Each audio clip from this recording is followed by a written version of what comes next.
So a little while ago, I put up a poll and I asked you guys what you'd like to see in an upcoming YouTube video. So today I'm going to talk about finding purpose and fulfillment in life. And that's a big one. Oh my gosh. But I have made so many mistakes trying to find my purpose and fulfillment that I think that I have some things that I can share with you that will hopefully really help you. So I spent most of my 20s and 30s chasing all the wrong things. I thought that if I just found the right guy, I would be fulfilled. Or if I found the right job, the right career, I would be fulfilled. But none of those things ever fulfilled me. And so it's taken me a long time to actually realize where my fulfillment comes from and how I kind of got there. I think that our culture really emphasizes that you have to do something big and grand to find purpose, to have purpose or fulfillment. Like you need to have a giant career or be on stage or do something, woo, that's just so big. But I don't think that that's the truth. And I really believe that's put a lot of pressure on people to feel like they can't find their purpose in the simpler things in life. But in my experience, I found that it is the simpler things in life. It's not as big or grand or as complicated as people make it out to be. First of all, for me as a Christian, I know my purpose on earth is to share about Jesus. That's it. That's my spiritual purpose. But what am I supposed to do with my day-to-day? So I have about 5 points I want to share with you, I think, that are going to help you. First of all, is find something that you really enjoy doing. And these things aren't just going to pop into your head one day like, oh, hey, I think I should do this thing. Oftentimes we have to take action just by sitting down, grabbing a piece of paper and a pen and making a list. Spend some time with yourself and think about what do you enjoy doing or what did you used to enjoy doing? Did you ever have a dream? Something that you thought you would really enjoy, but it kind of got pushed to the back burner or pushed to the side? Sit down and aim to write a list of 5 or 10 things. And I know it doesn't come easy at first, but once you get started and get the ball rolling, it gets a lot easier. These are things that you could do for hours. You just kind of get lost in time and you don't even notice that time's gone by. And no, I don't mean scrolling on the internet, because we all know that's not really fulfilling anyway. But things that come easily to you and things that other people don't seem to be able to do, like maybe you're really great at sewing or knitting or writing or whatever, and you just look around at other people like, how come this is so hard for you? Because it seems really simple. That's because you're gifted at it. So think about those kinds of things that you could spend tons of time doing, things that really light you up and give you energy, and things that seem easy for you that other people just seem to be baffled by figuring out how to do. The next thing is, once you figure out those things, I want you to look at this like an experiment. You're going to explore. It's kind of like eating sushi. If you eat it for the first time, you don't know if you're going to love it or hate it until you actually take that first bite. And it's kind of the same thing when we look at a list of things that we think we might want to try. You may get started and think, well, this isn't it. And that's fine. Sometimes the only way we know what we do want to do is by finding out what we don't want to do. So look at this more of an experiment, an exploration, and that kind of takes the pressure off you thinking, this is it, I have to do this thing. That's not it at all. One of the big ways that I found out what I wanted to do was through the jobs that I had. I knew definitely what I did not want to do. And sometimes that helps through the refining process. So adjust your mindset to look at this more like an experiment and exploration rather than something that's written in stone. Speaking of your mindset, you really want to make sure that you're not listening to your inner critic. And that's the thoughts and the voice in your head that will say things like, this is crazy. Who do you think you are to do this? No one would listen to you. Why are you going to do this?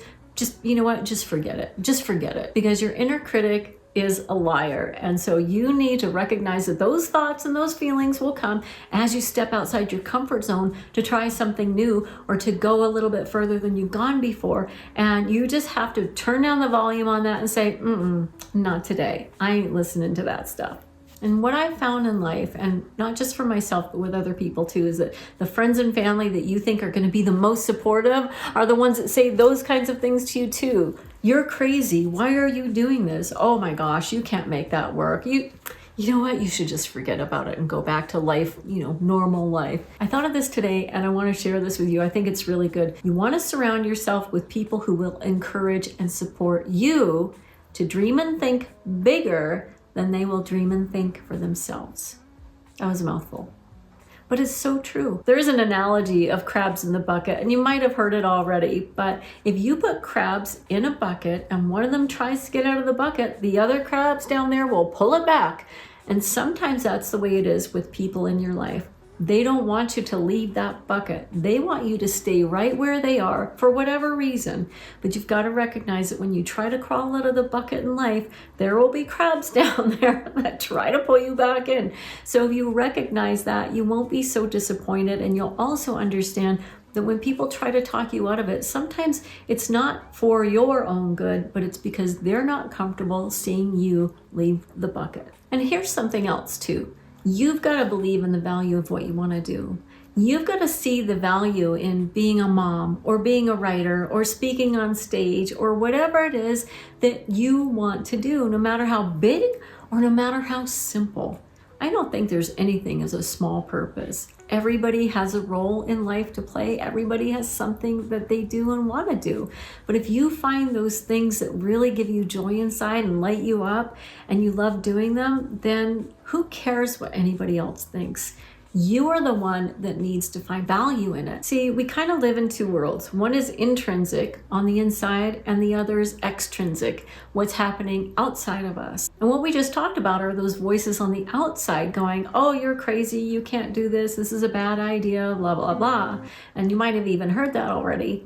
But what I'm talking about right now is the intrinsic, the inner voice, and you have to believe in the value of what you can bring to the table. So if you're struggling with that, know that it's a very common struggle that people have, but you really need to believe in the value of what you bring to the table, no matter what it is. Maybe it's just sharing advice with people, or I don't know, there's a million things that you can do, but you need to focus on your list, experiment, and find it, and know that what you do brings value. You have to believe that in your heart first. But to wrap it all up, I will say that I don't think any human being will ever find purpose or fulfillment in grand success, in being rich, in material things. And I don't believe that another human being can bring that to us either. For me, the only fulfillment I will ever find is in Jesus. It's true. I have peace and joy and purpose, but in my heart, He put the desire to start a YouTube channel, and I know He's called me to this. And it's amazing how He will take something that you love to do and He will draw you into it and give you a purpose and a calling in your life, something that you're meant to do. And I'm sure that we all have multiple gifts and multiple things that we can choose from, but He loves to give us the desires of our heart. But the funny thing is, I think He puts them in there in the first place. He's given us a gift and a desire to do something. For me, this YouTube channel has given me so much purpose in my daily life because I love it. I absolutely love it. I love growing the channel. It's exciting to me. It gives me that challenge that I look for. I love building a community with here. When I read your comments, guys, it just means the world. Like, I can't even describe to you how great it feels. And I want to build a community here. And I have to show up every day. I have to show up every day to do the things that I enjoy doing so that those things can happen. So that's my best advice to you. Don't look to other people. Don't look to things. Don't look to success to bring you purpose and fulfillment. That's all inside of here. It's not out there. That's where real purpose and fulfillment occurs. In here, not out there. Anyway, I hope that was really helpful for you. If it was, please let me know in the comments. If something that I said really resonated with you, or if you made the decision to go ahead and do something that maybe you put on the back burner, let me know, because you know over here, I will be rooting for you and cheering you on, because that's what we do.